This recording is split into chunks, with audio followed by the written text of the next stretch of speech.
Set. Today was the start of the third week of a training cycle.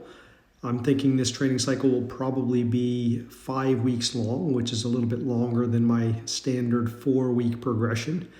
This is to accommodate the competitive season. We think we do have some meets coming up at some point here, and the training cycle will adjust to our competitive opportunities.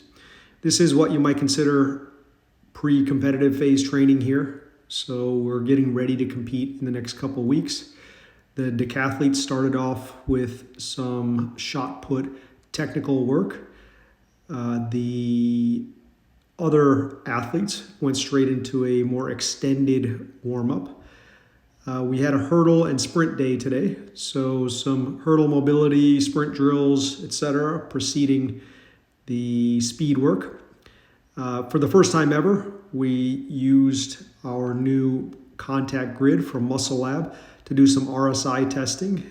This is something that I like to do on Mondays at the start of a cycle to just get a feel for everyone's readiness to train. It's a nice standard physiological indicator of how well people are adjusting and handling the training. So this is our first time using the contact grid. Really impressed with it. We'll be using it for a handful of different purposes as we move forward here, but got some baseline numbers on everyone with this new sports technology.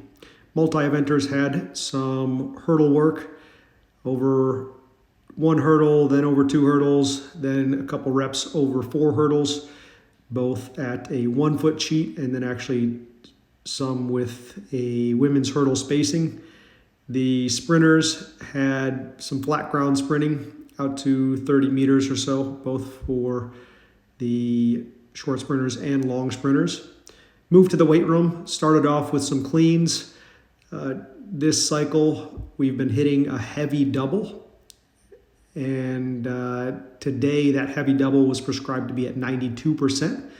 So we worked up to a 92%. Unlike some of our slower lifts, we're still lifting in that high percentage range on the power clean from the floor.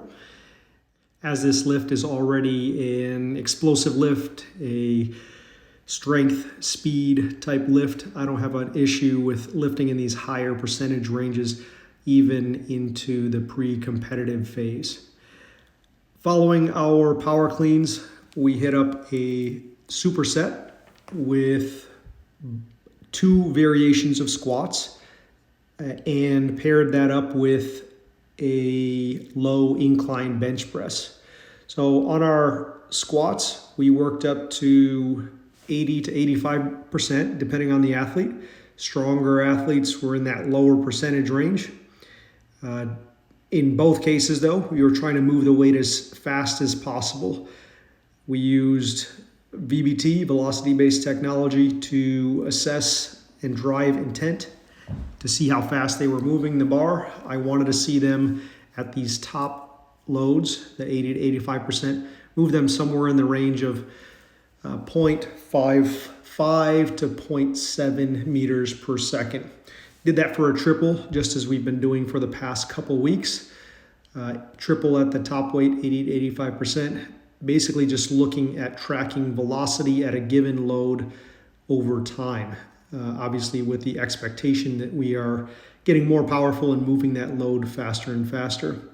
After a couple sets of standard barbell back squat with VBT, we moved on to a banded partial range squat.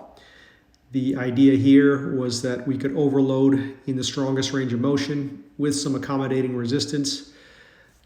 Quite a bit of research suggests that this is beneficial for jumping and sprinting.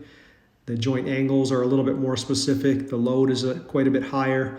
So I've been incorporating this for the past couple weeks. Our squats were paired or supersetted with a low incline barbell bench press. The multi-eventers who have 1 rep maxes on record for the flat bench worked up to 80% of that 1 RM on this low incline variant. So reasonably heavy here. And then following that superset, we finished with another one, a ring layout to work on midline stability and bracing.